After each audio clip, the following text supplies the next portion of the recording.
Rally, sons of Notre Dame, sing her glory and sound her fame.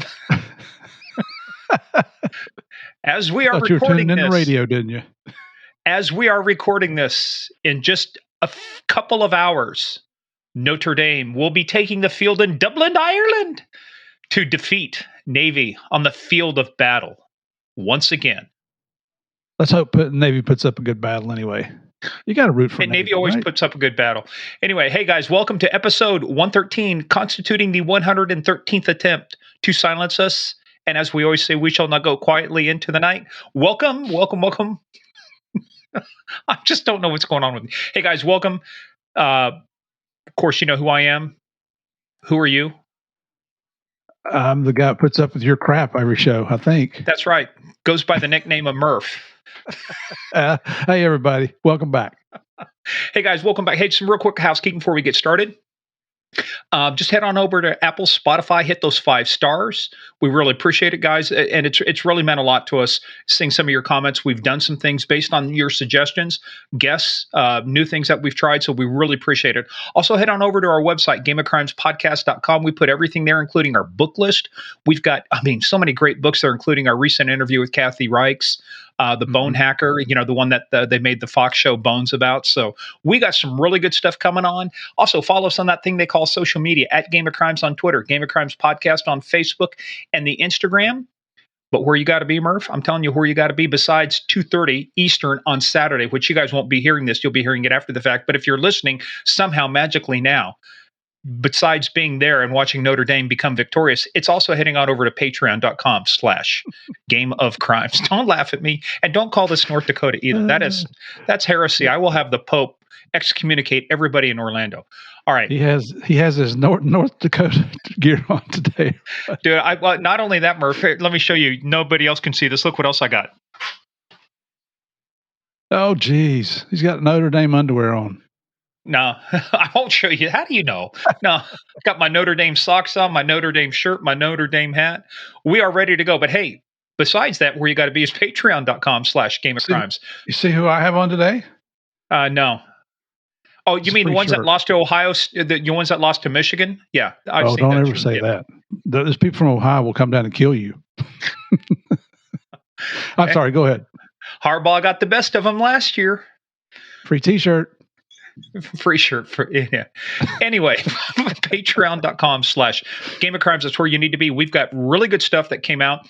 In fact, we got some great comments about our last episode. You can't make this shit up. Even Michelle Kidd Tackerberry, who's listening out there, said she hadn't laughed that hard in a long time. I think we had some good stories. And by the way, Murph, one of our small town police blotters is actually, we talked about the extended case on You Can't Make This Shit Up. I've got the smaller version we're going to talk about on that. But head on over there, guys. Game of Crimes. Ooh.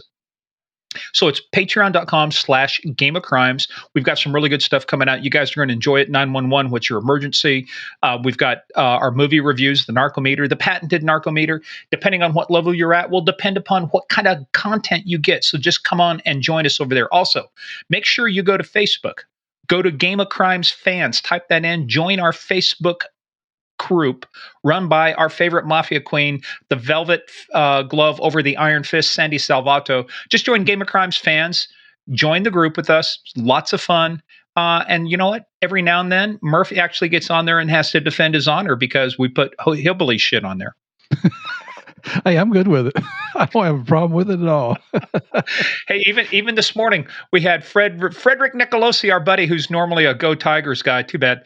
But even he says, go Irish, beat Navy. So, hey, Frederick, you're my man. Fred, I don't know, man. I mean, think about it, Fred. You know who you're teaming up with here. That's right. God's team. That's right. Hey, by the way, I think it was Sandy posted on there about the welcome to Florida.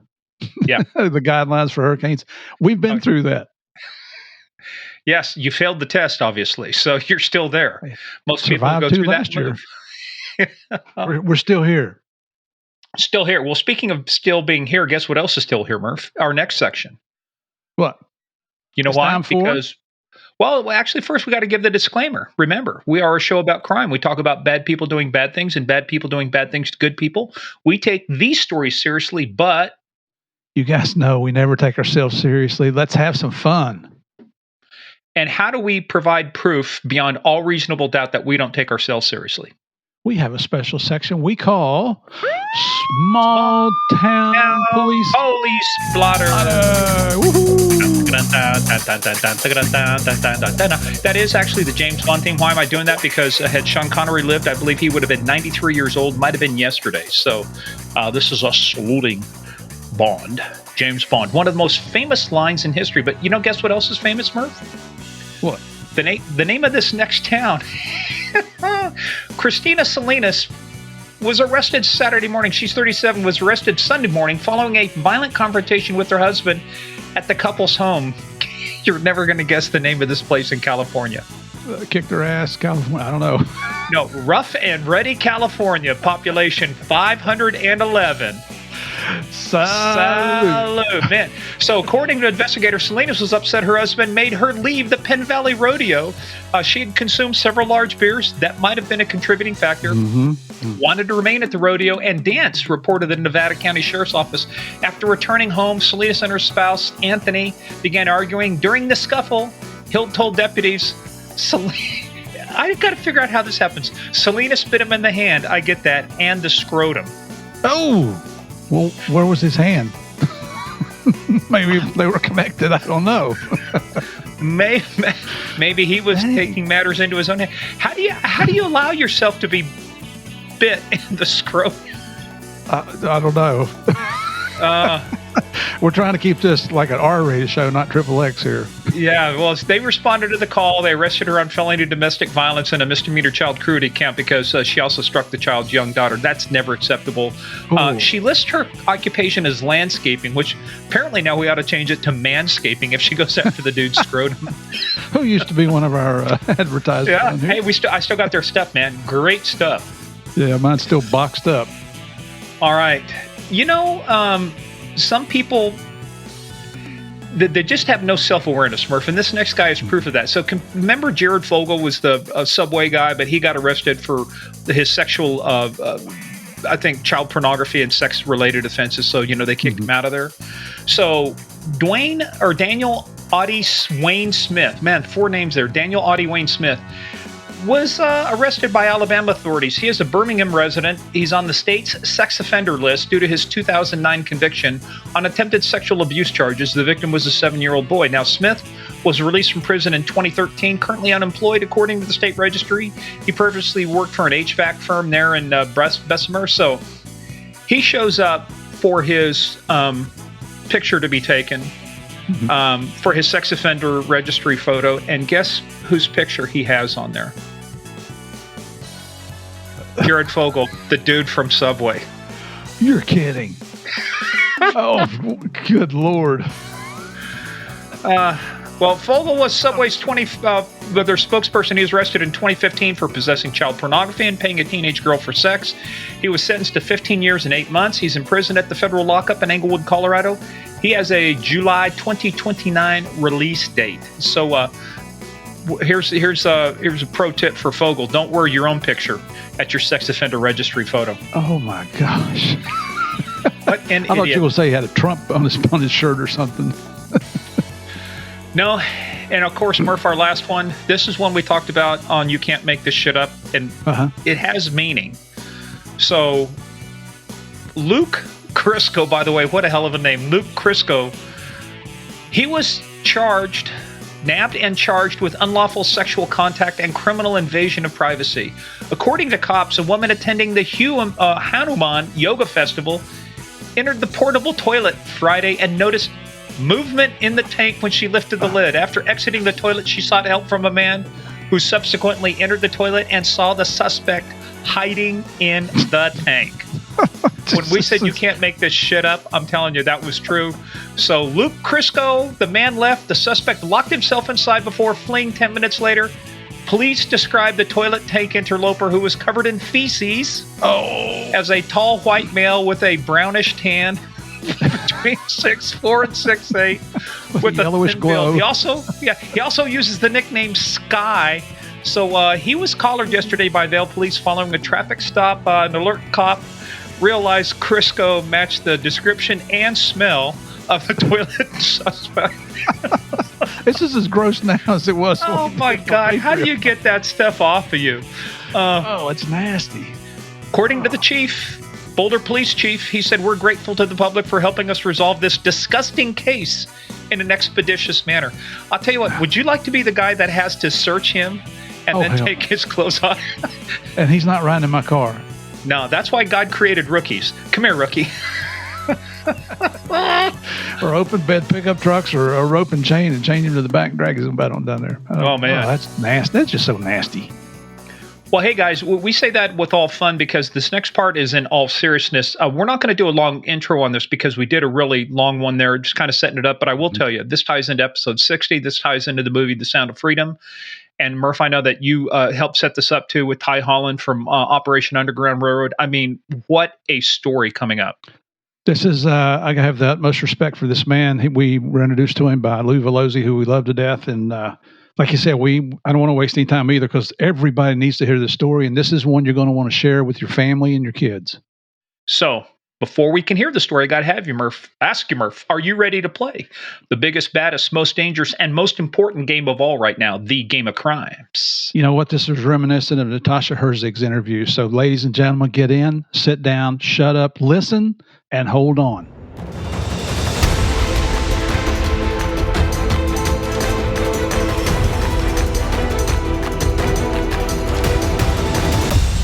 Hey, Murph, this is something we've been working on. We've been talking about since episode 60, Natasha Herzig and her story about how she was kidnapped, how she was trafficked.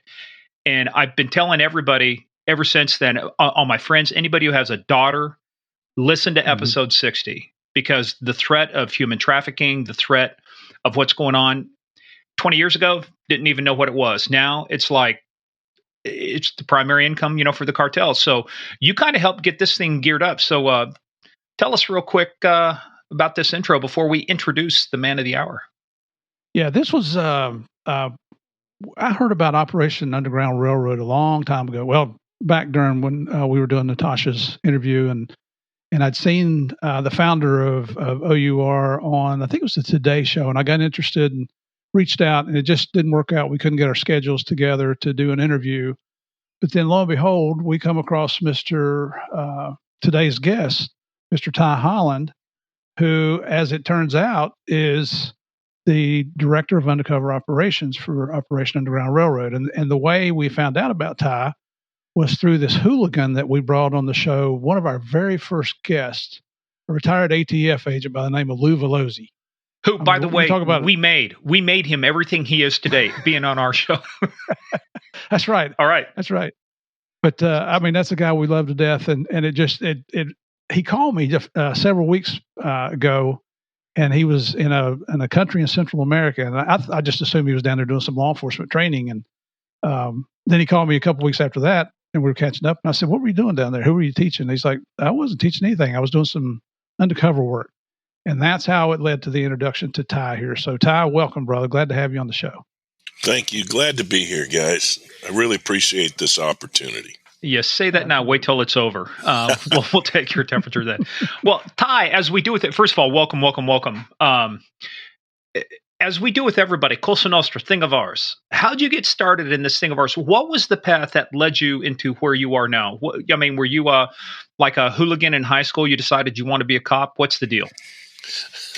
Well, let's start out. I gotta give my props to our buddy Lou. I consider him a great friend, and he's just a great individual, and I'm glad that he's made this introduction. Absolutely. And see, I can talk openly about that, because if he threatens me, I'll call his wife. That's right. What got me into law enforcement? No, I asked first. Yeah.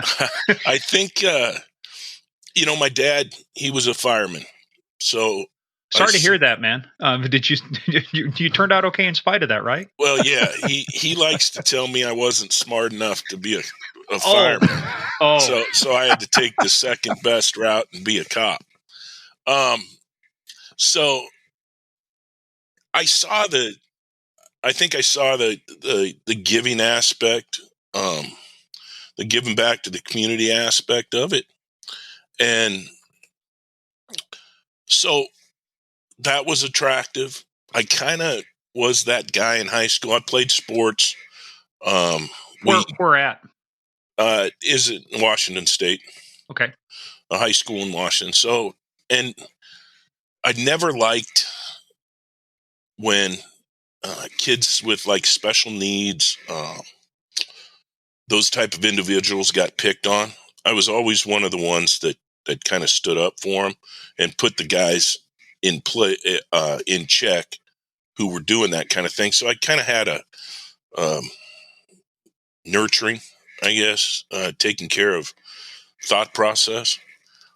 I had a sense of duty for vulnerable people.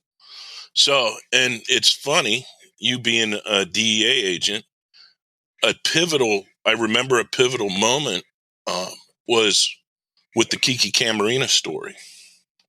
When that came out in the late 80s, I remember following that, and I really wanted to be a DEA agent at that point.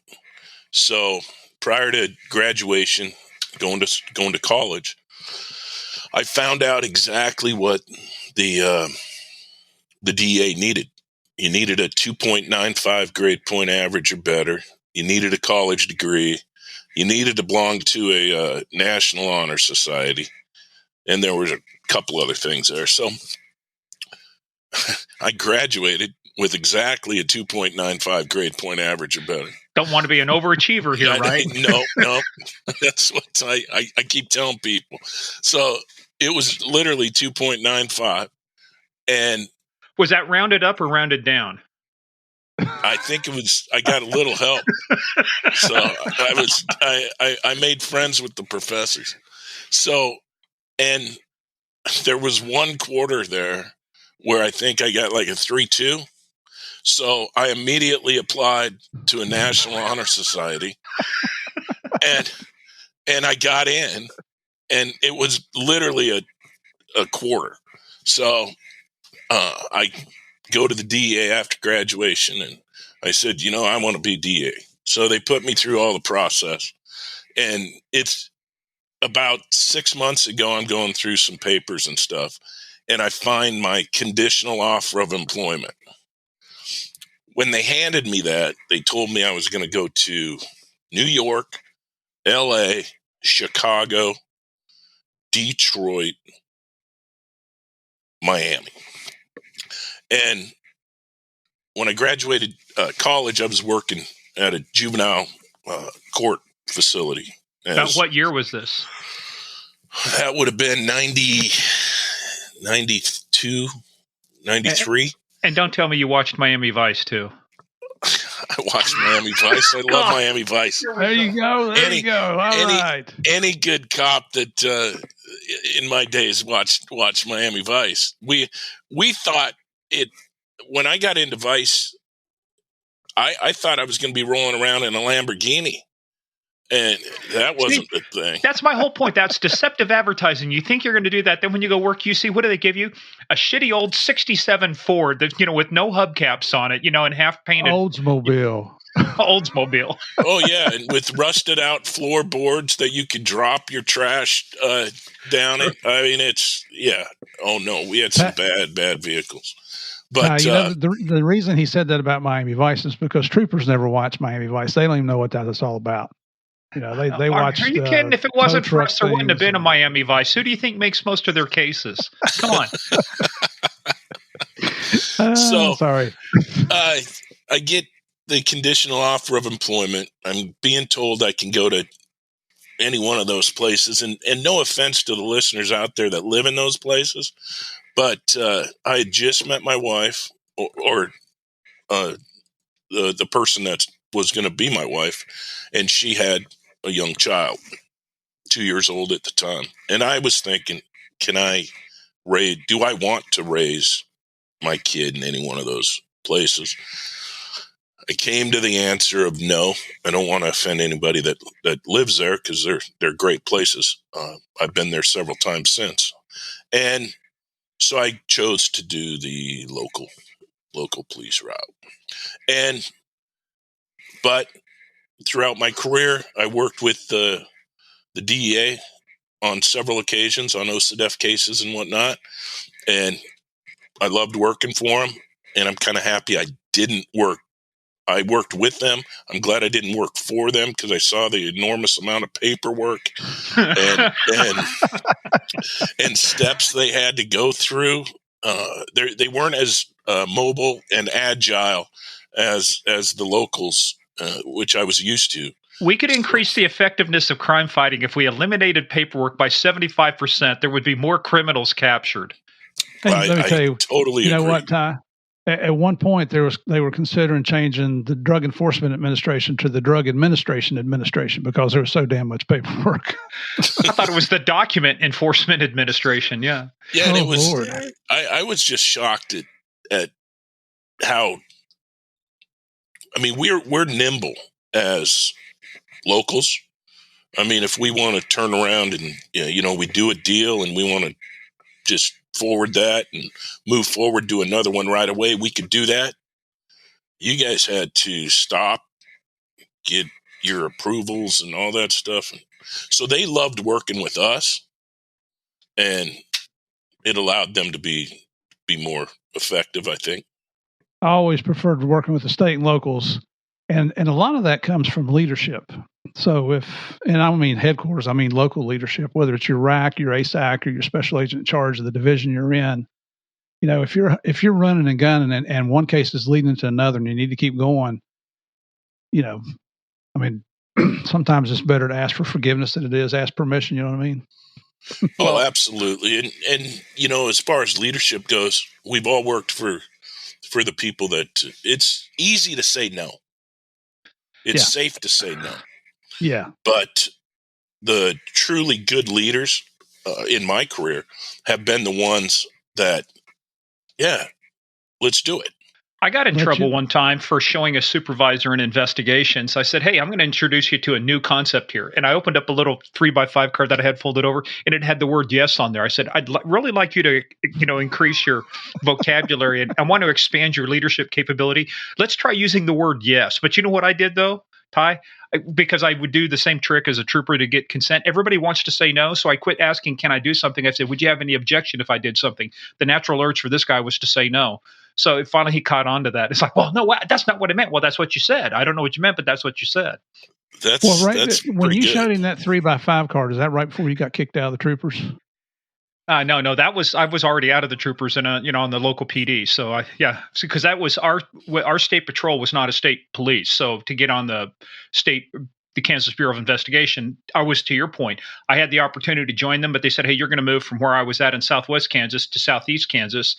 Just got divorced and remarried, kid on the way. And it's like, well, why am I going to move 400 miles, and move away from everybody? So that was kind of the decision too. But when you said you got on the PD, where were you at?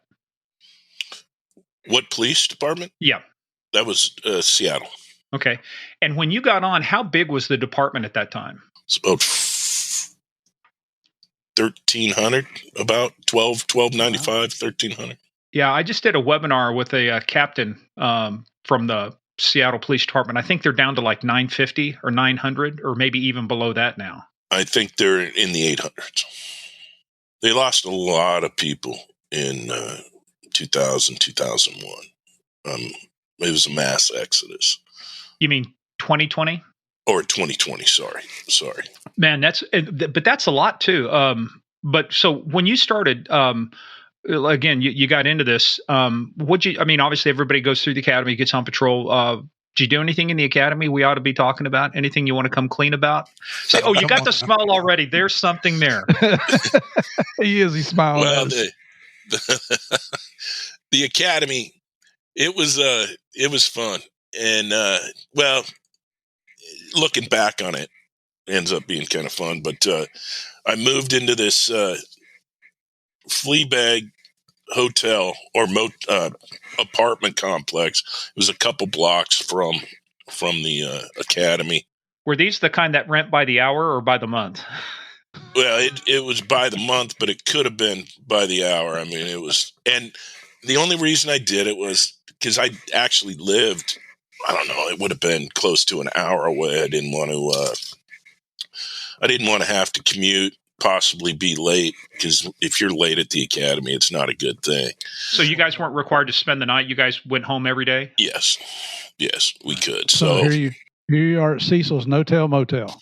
Yes, it was when I say flea infested, literally I moved in and they had to bomb it, because it was horrible. It was horrible. And but during the academy, I can tell you one story. We had a TAC officer. That's what we called them, TAC officers, that they taught the different classes, right?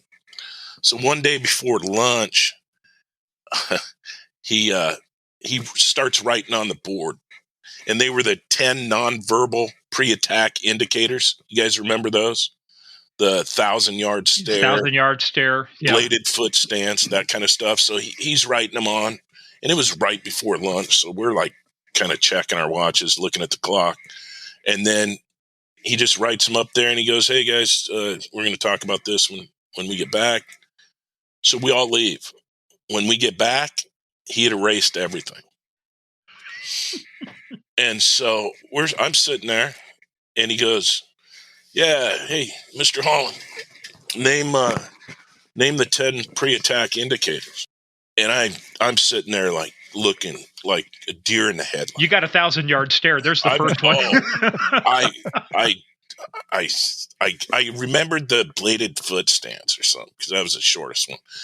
And so I go, bladed foot stance. Oh, yep. All right, that's one. What's another?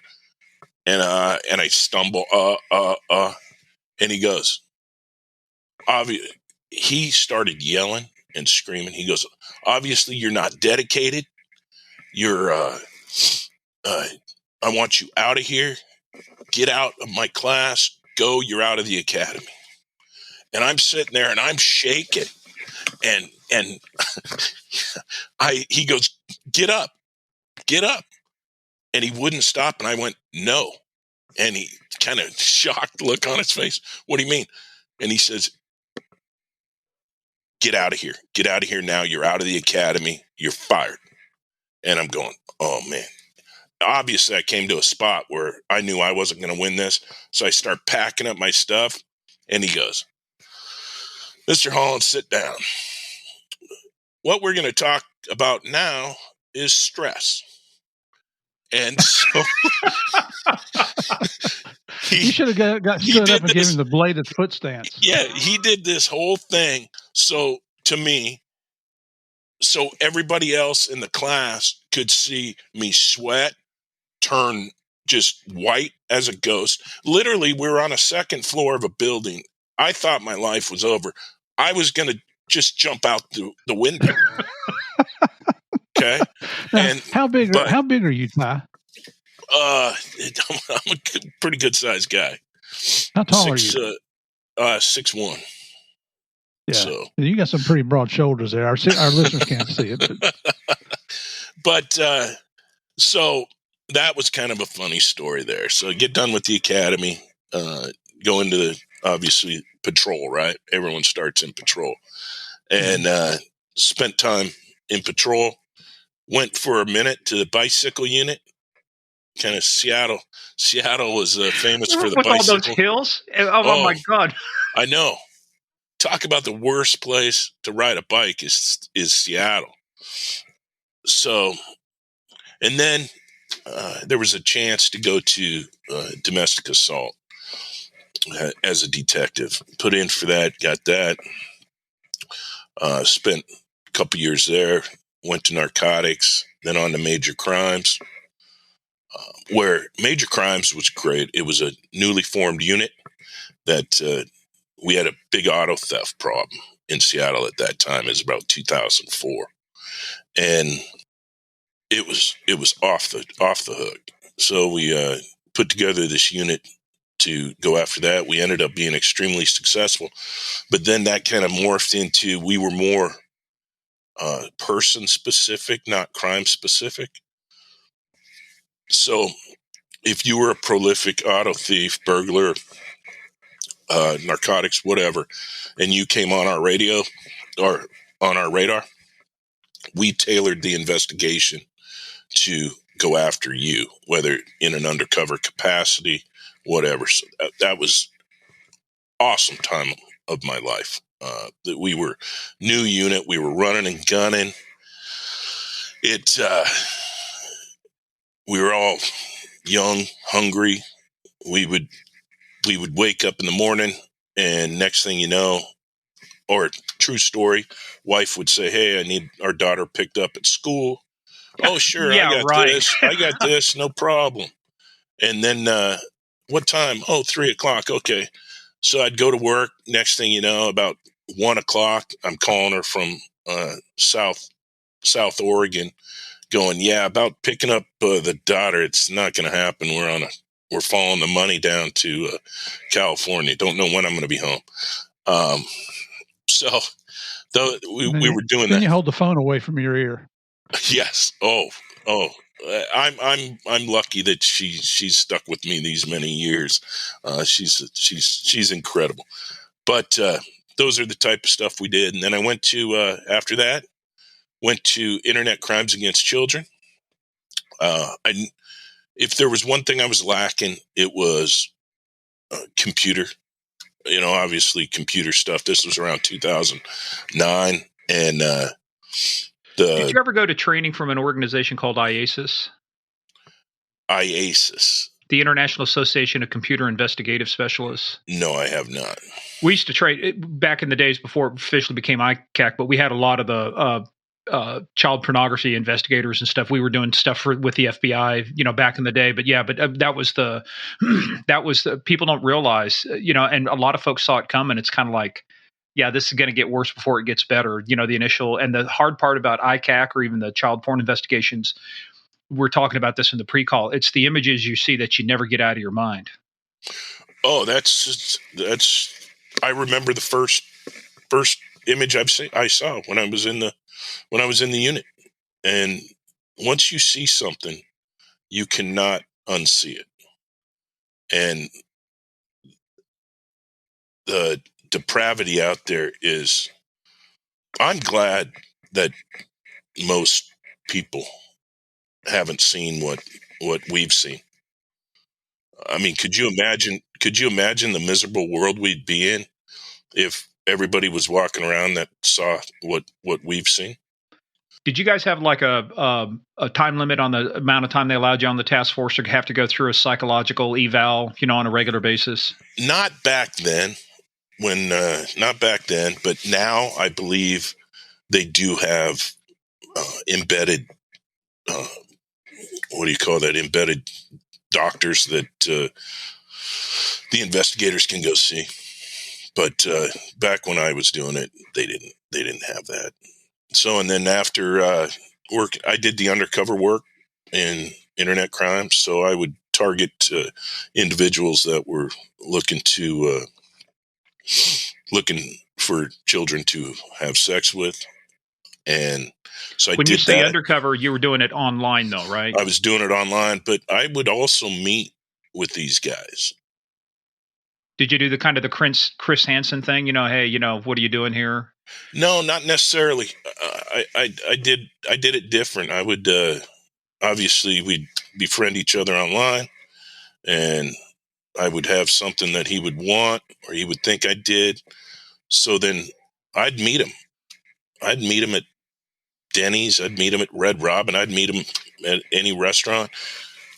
We would have lunch, talk about the transaction that would happen, and then he leaves. Nothing happens to him. So he's thinking, "Oh man, this is true," because everybody obviously before they meet thinks it's a setup, right? You got to get past that. And so, but what he didn't know is I had people inside, outside, that could identify the vehicles, that could identify him. So then he'd leave. We'd continue communicating, and then he would meet at a certain time and place. So I was one of the first to start doing these type of investigations up here. And what I recognized was the way the law was written was just communicating is a crime. Mm-hmm. But I recognize that if I've talked to thousands of these people, and this was back in the Craigslist days. So I'd put an ad out, dad has a daughter type of thing. And then something real innocuous, get a bunch of email responses before it was taken down, but then start communicating. And what would start off as a let's say 100 people responded. First couple emails, then majority of them drop off because they're just joking around or they're just trolling, doing whatever. And then, so I'd be left with, let's say 5 or 6 that were real serious about this. Then I would target those. But the other ones, I could have had conversations with them that would have, by technicality of the law, I could have done a search warrant on their IP. I could have found them, went into the parents' basement and found this man, but he didn't have any intent to actually go through. Yeah, that would have been just a stat at that point, as opposed to really taking a bad guy off the street. So I wasn't into that, and I didn't want to bastardize the law. Okay.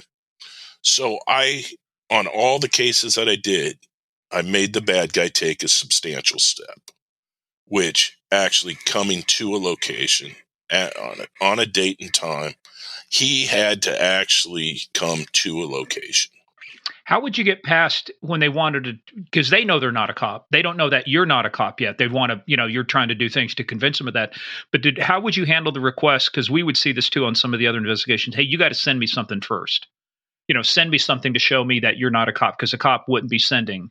Their belief is the cop wouldn't be sending them any child porn stuff. Right. At no time did we send child porn, anything like that. I had some younger looking females that I had pictures of. They were clothed and everything, but they looked young. And what these guys, when they think they have a live person that they can get, a lot of their safety issues go out the window. And I was hoping you'd say that, Murph. You know what this sounds exactly like? Remember when we're talking about nobody expects a cop to walk away from the deal. You walk away from it, they get hungry because they want to make the deal. And then how many times have we talked to people about the exact same thing? Yeah. It's, if you're doing undercover and you walk away, a cop will never walk away from a deal. This guy's not a cop. Come back. Let's talk some more. Well, that's the thing. And I spent the vast majority of my career in undercover assignments. And what I realized is those who appear to want it the least win. And it's worked. When the bad guy would leave the restaurant and nothing would happen to him, he'd go home. You knew he was looking in the rearview mirror his whole time. You knew he was, thinking, man, this could be a setup. But when nothing happens to him, he's like, all right. They would never let a person walk away that was into this, that in their mind. But we used it as a way to identify people, and so that we'd know who was going to show up. Hey, and I know you're developing things, but we talked about the things you never unsee. But what was the worst case you remember coming across? What was the worst offender you dealt with? Well, it's kind of my why. I'll tell you. Everyone has a why, right? And it's propelled me to still what I'm doing today. It was a Friday, and I don't know about you guys, but on some Fridays you're like, end of the week, it's going to be a short day. I'm going to come in, do a little bit, bail out, get ready for the weekend, right? Well, that was this Friday that I'm talking about. But at about 9 o'clock in the morning, I get a phone call from FBI in San Diego, and they're telling me they have a person in custody down there that they'd arrested, and he was trying to gain favor, and so he decided to that he wanted to tell on some people up in Seattle area that were husband and wife were having sex with their 5-year-old daughter and putting it out on the internet. And so I get the case, work it up. At about 4:00, I'm kicking in the dad's door, and he lived just outside Seattle. I'm kicking in his door, arrest him, talk to him. Now, were you a task force agent as well at that time? FBI? Internet crimes against children. We had our own unit. Yeah, but you weren't operating. So you guys weren't TFO like under FBI or DEA or okay. No. And so interview him. He admits to it, and he goes. I go, where's your wife? Is she at the store or something? He goes, oh no, we don't live together. We just get together and do this. We're actually separate. So I go, what? You get together to molest your daughter and put it out online? Oh yeah. So find out where she lives. Arrest, kick in her door. And you guys have had cases like this where many, many, many years afterwards, it's vivid in your mind. The entry to the house, the layout of the house, just all this stuff. So I enter this, I kick in the door, enter it. There's a galley kitchen right in front of me. Turn to the right. That's the living room. Walk behind a couch. When I walk behind the couch, this little 5-year-old girl kind of looks up. I tap her on the head and I say, hey, you're all right. We got you. That was the only contact that I had with that little 5-year-old. And so arrest the mom, interview the mom, get a statement, and then social services come and get the little girl and all that. So the following two, and so after talking with those two, interviewing those two, I knew that I had just sat down with the devil. And we've all had cases where we've sat with people, and when you're done, you feel like you have to take a shower, wash your mouth out, do something. Yeah. You know you've been around the devil incarnate. And so the next Tuesday, it was kind of a rough weekend. I remember, it was a rough weekend. I had to go over Eastern Washington to a birthday party. Didn't really want to be there. Was quiet. You know, it affected me. And you were, how old was your daughter at this time? My daughter would have been like 12. Okay. So on Tuesday, we had a forensic interview for the little girl. I was not trained to do forensic interviews of children, but I had to be there since I was a case detective. Hey, and real quickly, let people know that because there's regular interview and interrogation, and we didn't get formal training on a lot of that. But you had to be careful, right? Because anything you say, because the kids look at you as an authority figure, you had to be very careful that you didn't suggest things to them because they wanted to please adults. So what would be the difference between like a regular interview and a forensic interview? Well, I'm not the best one to answer that because I didn't conduct the forensic interviews and I didn't go through the training of those. But I know, like you said, it's about how you ask. It's about room setup. It's about just how you approach things. You don't want to re-victimize the child, but you need to get the information and what happened. So, but I had to be at this interview. So when I walk in the room, I walk into this, it's kind of an office room. And all of a sudden, this little girl from across the room jumps up and comes running up to me and wraps her arms around my legs, 'cause, you know, she's short, and gives me a big hug. And I'm standing there. I'm uncomfortable at this moment. I'm looking around, and then what am I supposed to do? Am I supposed to hug her back? Or yeah, it was like, and then the foster mom gets up and comes up to the little girl And she goes, "Hey, do you know this man?" And what the little girl said put me on the path to what I'm doing today. And that's, yes, he's the one who saved me. And so right then I knew, boom, it hit me like a ton of bricks. And, that's the reason I still do what I do is, the pain and suffering and victimization that little girl went through. I never want anyone to experience that's just heartbreaking and tear wrenching all at the same time. Yeah. Have you been able to track her and see how she's done? No, I haven't. I haven't. I lost touch with that. And what happened to the things formerly referred to as parents, but referred to them as pieces of shit? What happened to those two? They each got 28 years in prison. Was that enough? In my mind, they should be away forever. But if you can do that to a child and get together and victimize and then go your separate ways and then get back together and victimize the child, I mean, there's a special place in hell for sick behavior. People like that.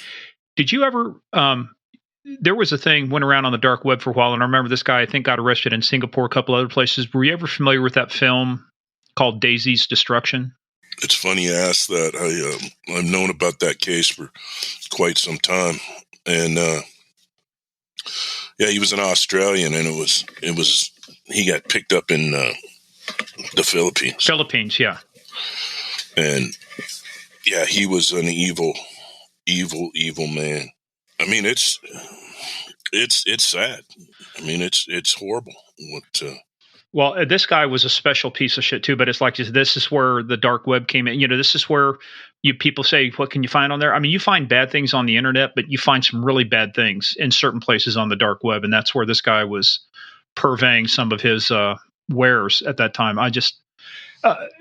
I was doing a thing on the dark web presentation. I was coming across that case. I mean, I was learning about it and just following this guy, tracking what he was doing. It's like, you wonder, how do people get to that point to where that's the way they view a human life? And not just even a life, but the life of a child. One of the most vulnerable people in the world is child or our elderly.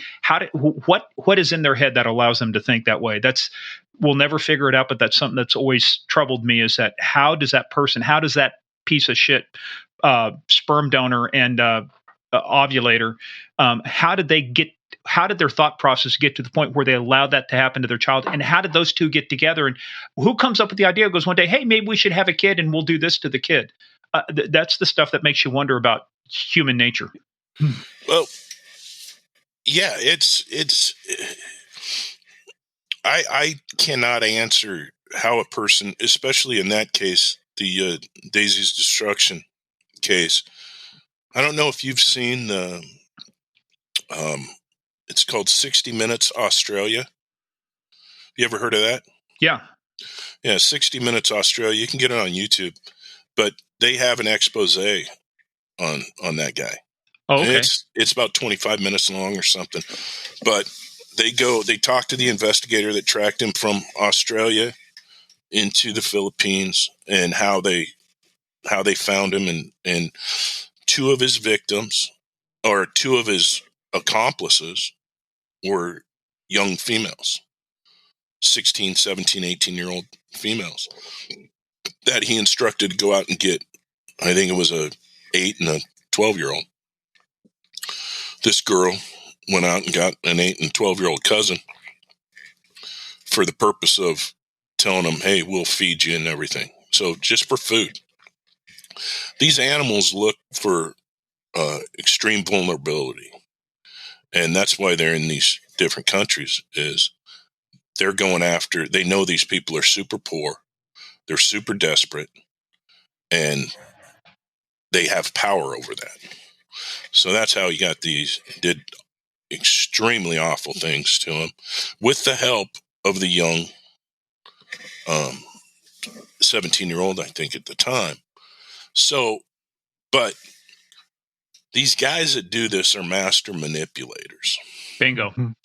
And I have a story for you. This is another story. Very good family out of Seattle here. Their daughter graduated from a prestigious school, and she graduated. She was going to go off to college. She's down at a store on one day during the week. Guy comes up to her, sweet talks her. Within a couple days, she's turning tricks for him. And so we get her, rescue her. She get the bad guy. I'm talking to the bad guy, and the bad guy, during the interview, first time it ever happened to me, the guy goes, "Hey, Detective Holand, can I ask you something?" I go, "Sure, I'll play your game." And he goes, "Did you go to college?" I said, "Yeah, I went to college." He goes, How many years?" I got my 4-year degree. And he goes, "Okay, well, I want to tell you something. I spent as much time," or he asked me, "Did you study a lot?" I go, "Well, I got a 2.95 grade point. So Rounded I up didn't, with a little help, as we've I established didn't earlier. study all that much, but I studied a lot, I guess." And so he goes, "I want to tell you something. I spent that amount of time and more studying one subject." And I go, "What's that?" And he goes, "How to manipulate girls." So what I'm telling your audience here is the people that your children are going up against have a doctorate. Mm-hmm. It's not a fair fight. It's not a fair fight. And they know, and this guy told me, he says, I'd go to the mall and I'd go up to a group of girls and I'd go up there and hey, sweet talk them. And he goes, the ones that looked me in the eye and said, "Hey, thank you." He says, I wouldn't pay any attention to those. He goes, those I'm not even going to try, because they had self-confidence. He goes, the ones that I'm looking for are the ones that look at the ground and is shy, look at the ground, won't look me in the eye. He goes, I know I can get them because they don't have self-confidence. So if there's one thing that your audience takes from this, I hope it's, hey, teach your kids self-confidence, because a little thing like looking a person in the eye when they give you a compliment could actually save them from being victimized. And these guys they're good at what they do, and they're getting better. Well, it's like being in prison. I was talking to somebody about this the other day. I said all they have is time when they're in there. They have time to think about or do things or train on things. Where they've got videos from the gang units or other stuff of guys in there demonstrating how to get out of handcuffing techniques and how to break handcuffs. And when they're doing this is what you do. I mean, they're training them on how to respond. That's all they have is time. And so, to your point, this guy's got a doctorate. Why? Because he started doing it, found out he probably had a knack for it, and then he just kept doing it because guess what? He had the time to focus, to your point, on a single skill to serve what he did. Right. Exactly. So what happened with this guy? He's probably out now, but he got convicted of that. And so how many girls do you think he victimized? I know it was more than the one that we got. So, but I mean, we saved the ones we can save, and that's, it's there's so many out there that it's sad. There really is. Well, let's continue your time on Seattle PD first. So, let's bookend this. How many years did you have on Seattle PD when you punched out? 28 and a half. So during that 28 and a half, what did you keep your focus then once you got into things like ICAC and doing this? Once you found your why, were you able to stay doing that for your career? Yes. I then went from ICAC in about 2013. I went to Vice, our Vice unit. And so we were doing Vice, obviously, stuff, the prostitution, did cases on it. Our vice unit would actually handle cases of sexual assault against prostitutes. So if prostitutes were raped and that, then we would get those cases. And so I did that, and then we changed the unit into it like human trafficking unit. So I'm surprised to hear that I'm surprised to hear that the prostitutes would cooperate with you guys. well, a lot of times they didn't. Are these girls that just had been brutalized? Oh yes, I mean, no one gets into prostitution because they want to. It's life experiences put them in that situation where they're doing that. I mean, I don't think there's a 5-year-old or 6, 7-year-old that grows up and you ask them what they want to do for when they grow up, say they want to have sex with strange men. Out of all the women you dealt with, how many of those were forced into it, and how many of those you think got into it because of circumstances like broke out on the street? Just and how in Seattle could they work without a pimp? Could they work without somebody else, or how many could work just as a solo? I wouldn't have the exact number, or just a feel for it. I think the majority of them had a pimp. They wouldn't necessarily admit it because they were taught, don't put it out there that they have a pimp. But in Seattle, it was pretty tough for a girl to work without a pimp because there were pimps up there and they'd constantly be hitting them up, and they'd constantly be. It would be pretty hard to. And we had a lot in Seattle. We had a lot of girls come from out of state, California and stuff. So their pimp may not have been up in Seattle with them, but they were sending money back. So one of our episodes we did was with Dave Reichert, the Green River Killer. And we had a long discussion about Gary Ridgway and him picking up prostitutes, what he did with them all around the Seattle area, King County area. And I mean, the 80s, 90s, kind of the heyday for some of that. During your time there, did the prostitution problem get worse? Did it get better? Did it stay the same, from years prior? Oh, I think it got worse. Yeah, I think it got worse. You can go up on Aurora Avenue right now, and I mean, there's girls walking around with, I mean, damn near naked. And so it's gotten worse. And I believe in the victim-centered approach because these are victims. But when you take the arrest powers away, or forcing them into treatment or getting help, we end up, as police, you end up not having really any enforcement power, and they understand that. So then when that happens, and they know that they can, if they're approached by the police, they can just walk away. They can just, it makes it real hard for behavior to change. And I mean, we when I was in the vice unit, we offered services left and right. We'd have service providers when we did enforcement.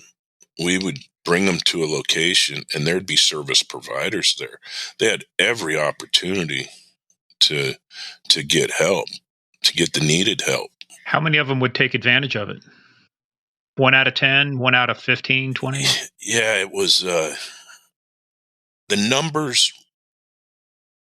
weren't real great, but they improved each time. So it might be 3 times we would catch the person doing the behavior. And for the first 2 or 3 times, they said, hey, no, I'm not interested. But then maybe that third or fourth time, they did take us up on it, and it was good. I mean, these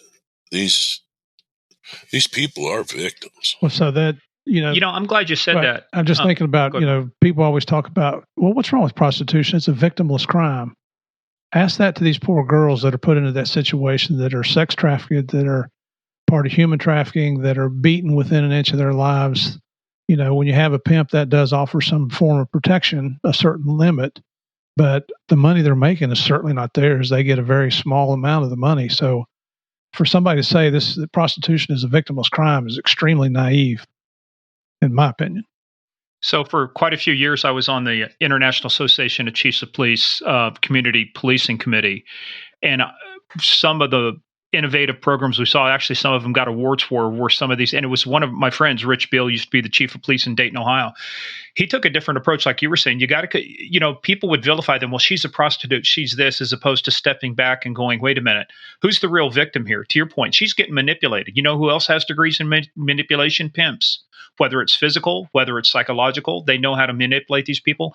And they did exactly what you said. They started looking at programs and say, what can we do instead of treating them as suspects, start treating them as somebody who's been victimized and try and get them services. And I'm glad to see that change, because I had my eyes open talking with Natasha Herzig and what she went through and what she went through after she got out of it, what she thought of herself, her self-worth, the things that she did. Because she said it, on our podcast, she got into the adult entertainment industry because she thought she had no value anymore. That's what she thought of herself.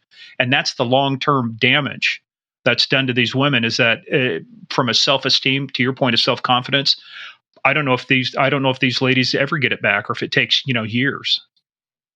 It's definite trauma. I mean, it's trauma.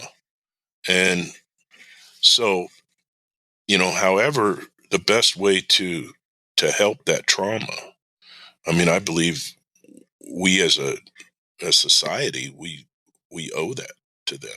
And these men that are using the prostitutes and that are up there, I mean, they have one thing in common, and that's they look at the girls as nothing but a transaction. Like, they can buy a person. That person has to do what they want for however long they want to do it, and then so that transactional feeling or thinking of a person, I never understood that. That's the devaluation of life. That's what's hurt us in so many different areas. Well, let's start setting the stage for a little bit, because we want to talk about Operation Underground Railroad. So, as you're going through this career, was it just time for you to retire? I mean, did you max out on what you could from retirement, or did you say, "I've had enough. I got to go do something else"? What was your decision on pulling the pin? Well, I think we all got to a point, or get to a point, where you kind of know you're done policing. But I wasn't done serving. And so that's where I was kind of conflicted. And since 2006, I've been in kind of this human trafficking realm. I worked with a group, International Justice Mission, and I was a contractor with them. And so I did a lot of work in Southeast Asia, infiltrating organizations and bars and nightclubs and finding trafficked victims. So I did that for many years. And then in 2016, I got hooked up with Operation Underground Railroad. And so I was doing work with them on a contract basis. So I would go to any number of countries and do cases and stuff like that. So in about 2022, late 2021, we started talking, and they needed a director of special operations. And so it kind of worked out where I said, okay, it's time. I can go do this and still serve. Still have a mission. And be a part of a fantastic organization. Hey players, that is the end of part 1. Part 2 comes out, as always, on Tuesday. In the meantime, go check us out at Game of Crimes on Twitter, at Game of Crimes Podcast on Facebook and the Instagram. Also, go check out our website, gameofcrimespodcast.com. We've got a lot more information there, including our book list. Any book written by our guests will be listed there. In the meantime, go check us out also, patreon.com/Game of Crimes. It's where we put a lot more content you won't hear on our regular podcast. We go into a lot more topics, and folks, it is a lot of fun. So go check us out, patreon.com/Game of Crimes. In the meantime, everybody stay safe. We'll see you tomorrow for part 2.